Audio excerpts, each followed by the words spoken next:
Aloha. Thank you so much for joining me today on the very first show that we're putting out. There's nothing more precious that we have to give to one another than time. And so I just want to let you know, I appreciate that you are taking some time out of your day to spend with me here on the Tulsi Gabbard Show. We got a lot to talk about today. We got a lot to talk about in the coming weeks. I will be sharing my perspective on a whole host of topics and issues, and I really look forward to sharing some interesting conversations with you, with people who I know very well as those who I may be meeting for the first time, but who have an interesting perspective on challenges we face, on opportunities that we have ahead of us. I think you'll like what we have to share.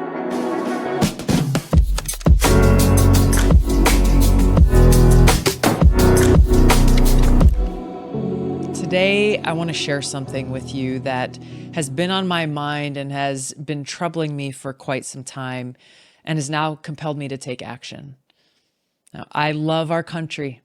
Our God-given rights of freedom, life, and liberty that are enshrined in our Constitution and Bill of Rights are what inspires me. Now, I answered the call to duty. I took an oath dedicating my life to supporting and defending those freedoms, both in uniform and in public office. I had the good fortune of growing up here in Hawaii. And growing up here gave me a very special appreciation for the importance of our environment, of protecting our water, protecting our natural resources. And, I used to go and do beach cleanups as a kid and do other things trying to protect our home, but I always felt like I needed to do more. And so when I was 21 years old, I decided to run for Hawaii State House so that I could actually be in a position to do that, to protect the environment. I had never had any interest in running for office. Before that, I was not politically affiliated. But as I was filling out the paperwork to go and file my election papers, I had to choose which box I would check. I had to choose which party I would affiliate with. So before doing that, I thought I needed to do my research. And I did that. And as I read more and learned more, I was inspired by Democrats who stood up against the war in Vietnam. I was inspired by those who here in Hawaii fought for plantation workers who were being abused and exploited by wealthy landowners, but had nobody to stand up for them and be their voice.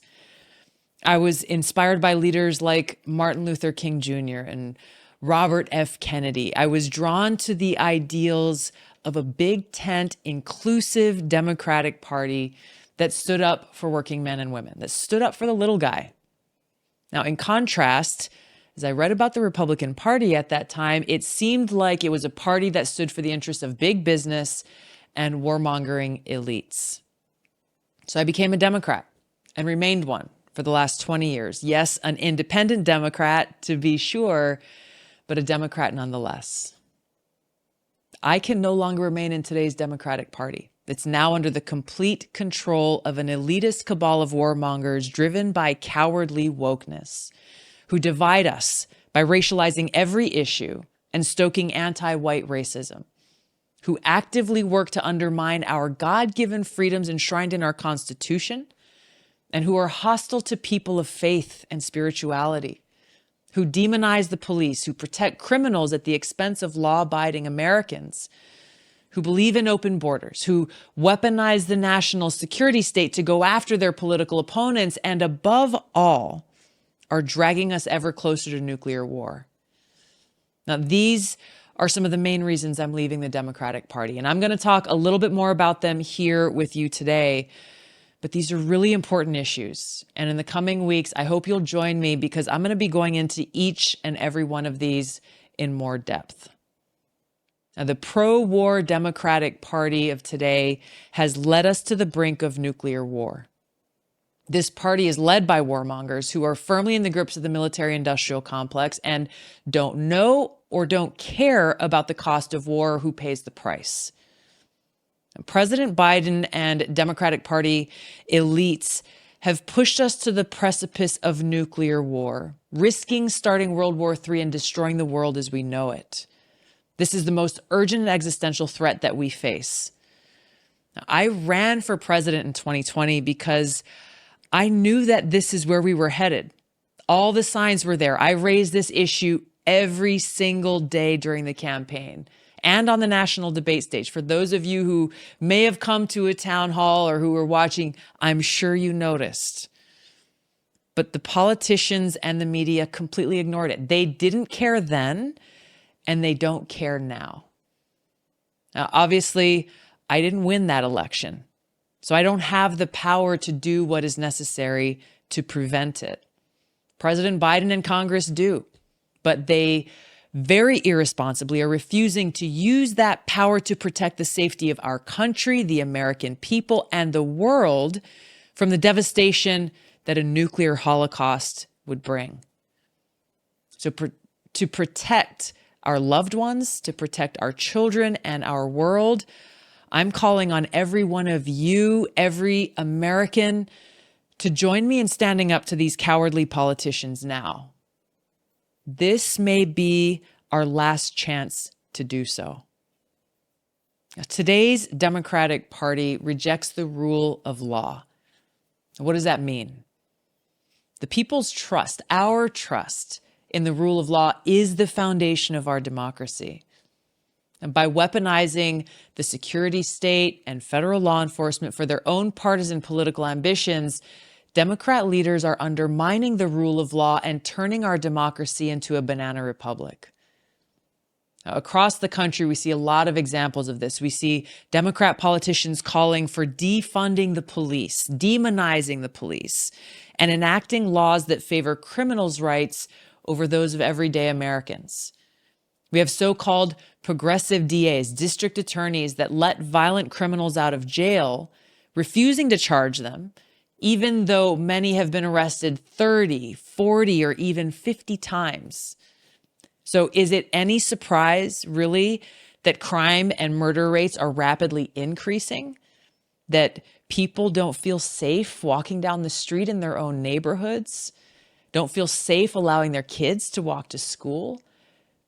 Is it any surprise that firearm purchases for self-defense have skyrocketed over the last couple of years? Now, under the Obama administration, the IRS was used to target conservative groups. Now, Biden's Department of Justice recently indicted 11 pro-life activists for organizing an event blockading an abortion clinic. That's what they were charged with. They didn't use physical force. They weren't dangerous. But 7 of those 11, they're facing 11 years in prison and fines of $250,000. I want to say that again. 7 of these pro-life protesters are facing 11 years in prison and fines of $250,000. The Biden Department of Justice and Department of Homeland Security have focused their newly formed domestic terror unit to target parents who are vocally standing in opposition to radical curriculums and explicit sexual content being taught to their kids in public schools. The Biden administration is labeling these parents as terrorists just for showing up at school board meetings and demanding change.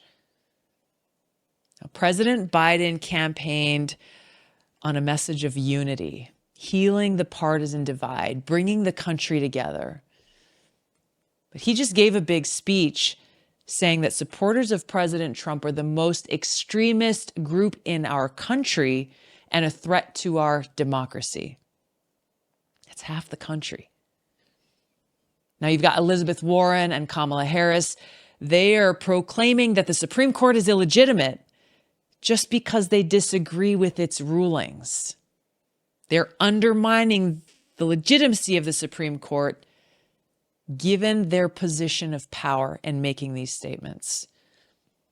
We've got the Biden administration that stood by and did absolutely nothing as activists protested outside the homes of Supreme Court justices during all hours of the day and night in clear violation of federal law. Now go back and look again. How did the Biden administration treat those pro-life, nonviolent protesters?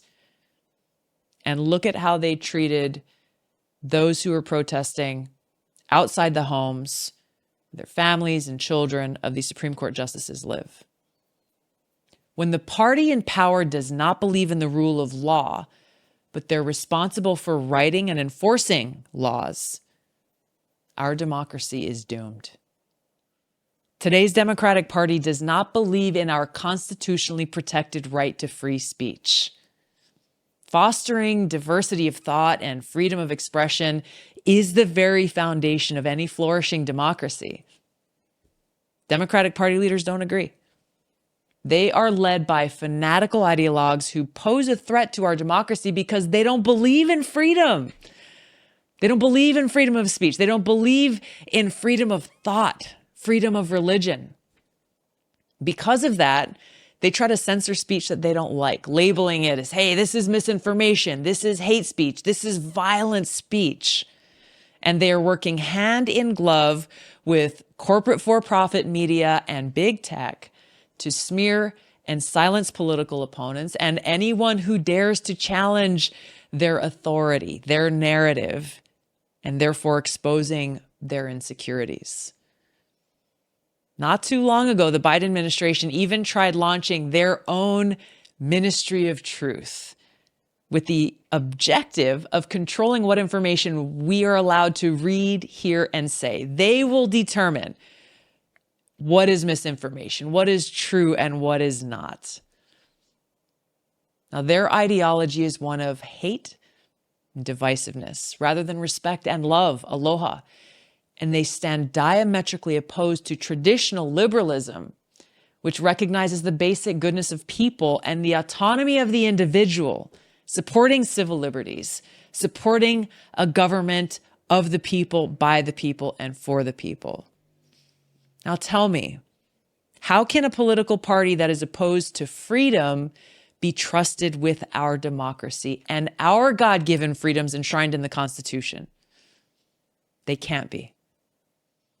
Today's Democratic Party does not believe in our constitutionally protected right to freedom of religion. Now, the Constitution recognizes that our freedom comes from God, not the government, not any government. Unfortunately, Democratic Party leaders reject this truth and are hostile toward people of faith and spirituality and actively try to undermine our religious freedom. Now, during the 2020 Democratic National Convention, they chose to omit the words "under God" from our Pledge of Allegiance. We've seen over years how high-profile Democratic leaders openly mock or discriminate against people of faith, especially Christians. And President Obama once ridiculed Americans for clinging to their guns and religion. Vice President Kamala Harris, back when she was a U.S. Senator in 2018, she remarked that being a member of the Knights of Columbus, a Catholic charity organization, a nonprofit, disqualified Brian Boucher from serving as a federal judge. Senator Dianne Feinstein derided now Supreme Court Justice Amy Coney Barrett, who happens to be a devout Catholic, during her Senate confirmation hearing, stating, quote, "The dogma lives loudly within you." Now let's remember the Constitution. Article 6, Section 3 says, and I quote, "No religious test shall ever be required as a qualification to any office or public trust under the United States." Now, how is it that the Democratic Party of today doesn't seem to know this?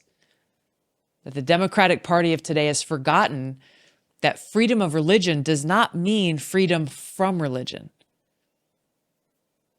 Our government must respect every American's deeply personal relationship with God and our freedom to express that and practice that faith without fear of state-sponsored reprisal or punishment, censorship, or discrimination.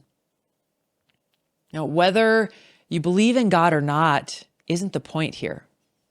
The point is that any political party that is trying to erase the presence of God from every facet of public life and is hostile towards those who choose to worship God cannot be trusted to protect our inalienable God-given rights enshrined in the Constitution, and therefore should not be in power.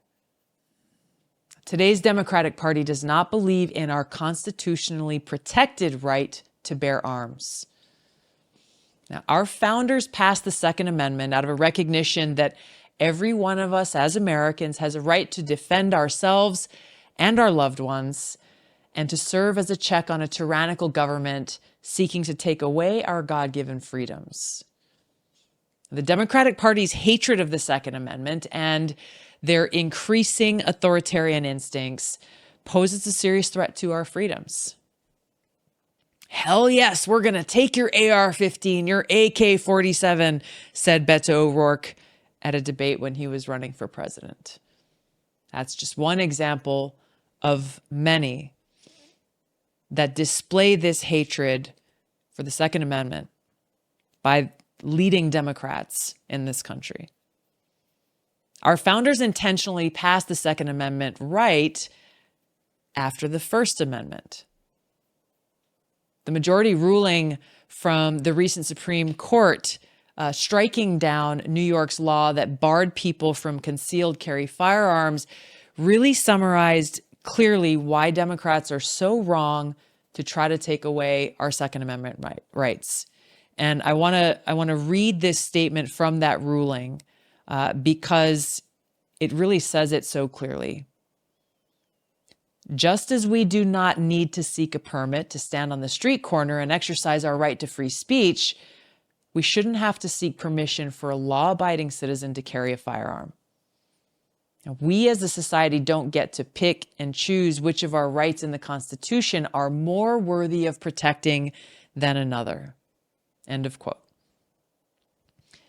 So protecting our freedom to defend ourselves and those we love, and protecting our rights and freedoms enshrined in the Constitution against a tyrannical power is exactly why we must ensure that our right to bear arms shall not be infringed.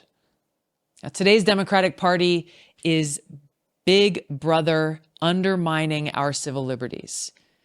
Now, the Fourth Amendment of the Constitution ensures, quote, the right of the American people to be secure in their persons, houses, papers, and effects against unreasonable searches and seizures, end of quote.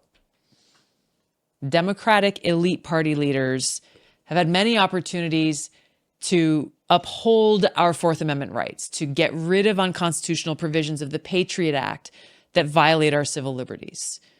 And when I was in Congress, I introduced legislation that would repeal the Patriot Act and address the dangerous secret FISA courts being used to undermine our civil liberties, especially those protected by the Fourth Amendment. You wouldn't be surprised to know that Democratic Party leaders didn't move my bill forward, even allowing it for a vote. Because every time they've had the opportunity, they choose to side with the security state instead of siding with our liberty, our freedom.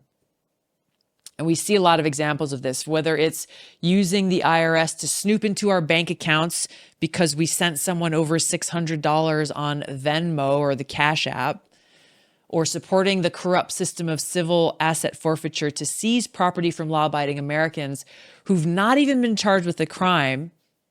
And if you're one of those people, good luck getting your money or your property back without suing the government. Or most recently, getting credit card companies to keep track of any and all firearm and ammunition related purchases. The Democratic Party stands over and over again with giving Big Brother more power and control over our lives. This stands diametrically opposed to our Constitution and the vision that our founders had for us.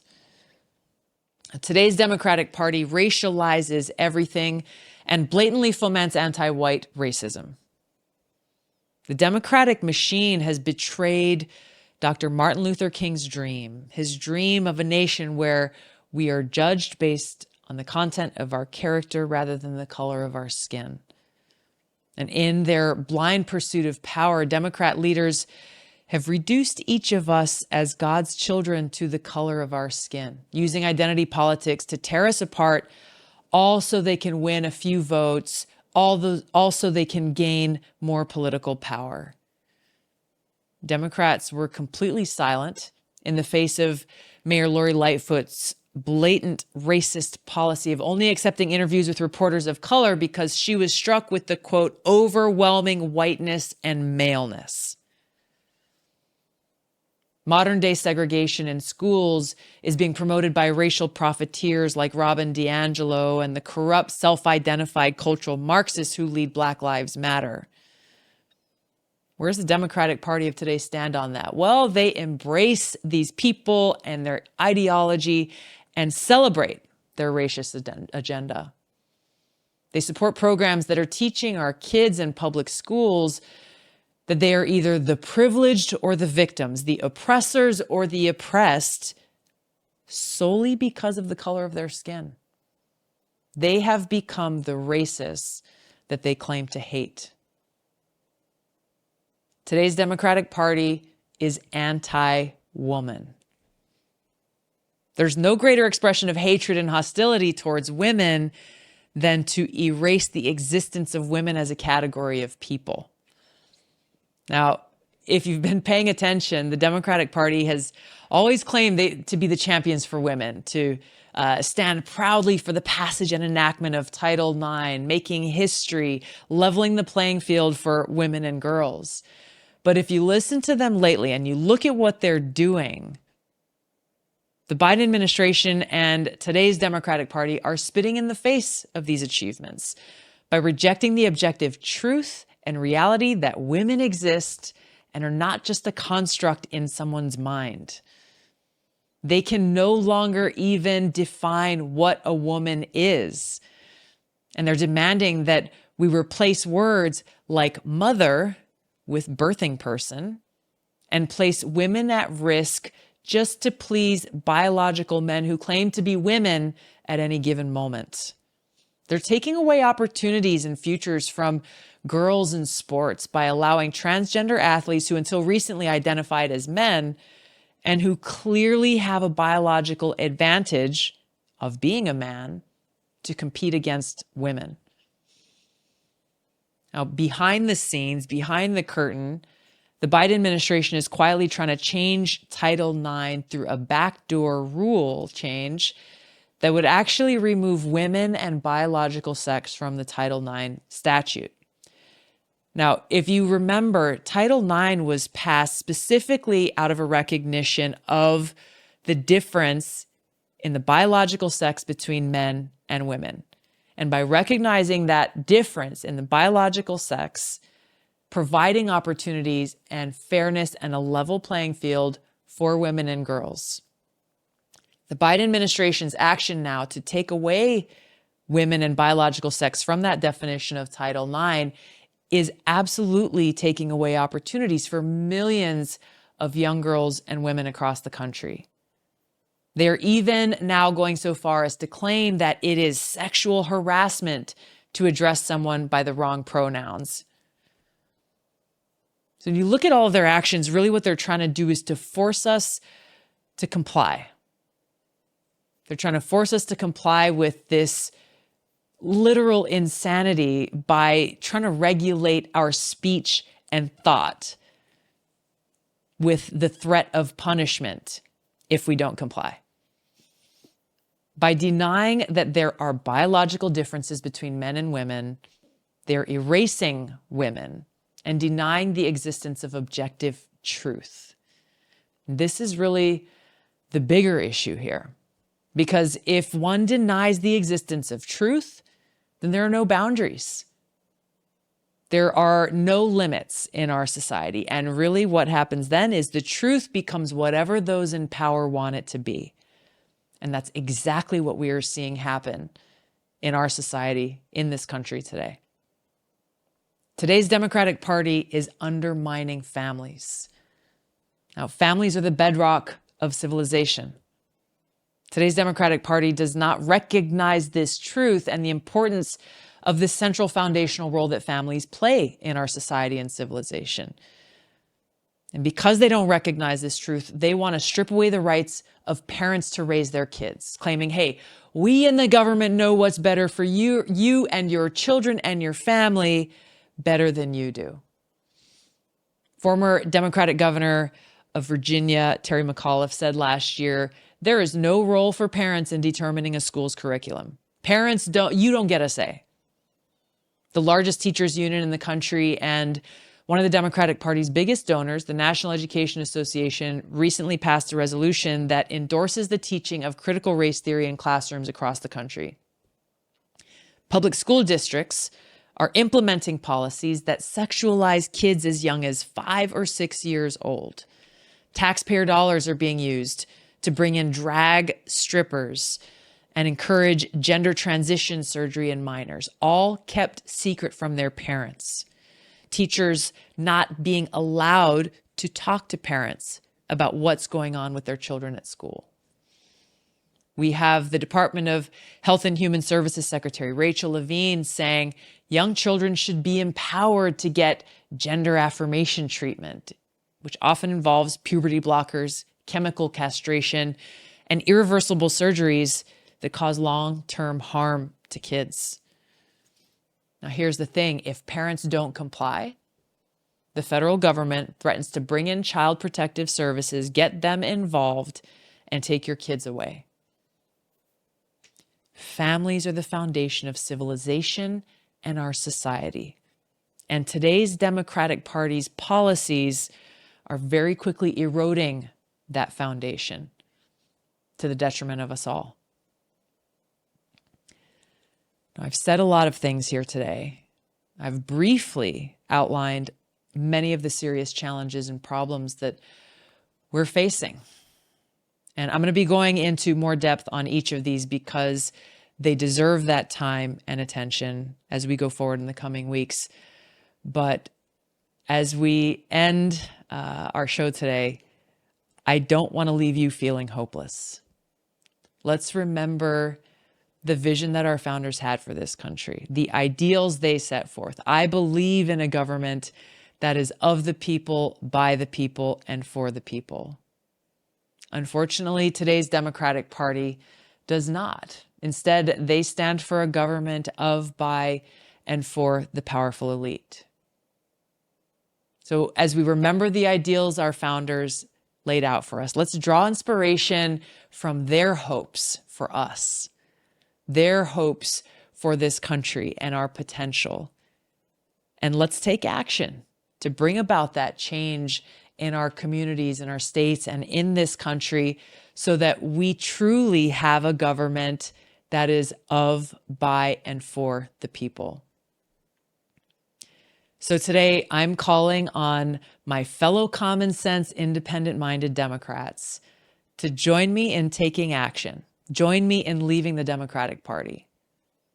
If you can no longer stomach the direction that this so-called woke Democratic Party ideologues are taking this country, I invite you to join me.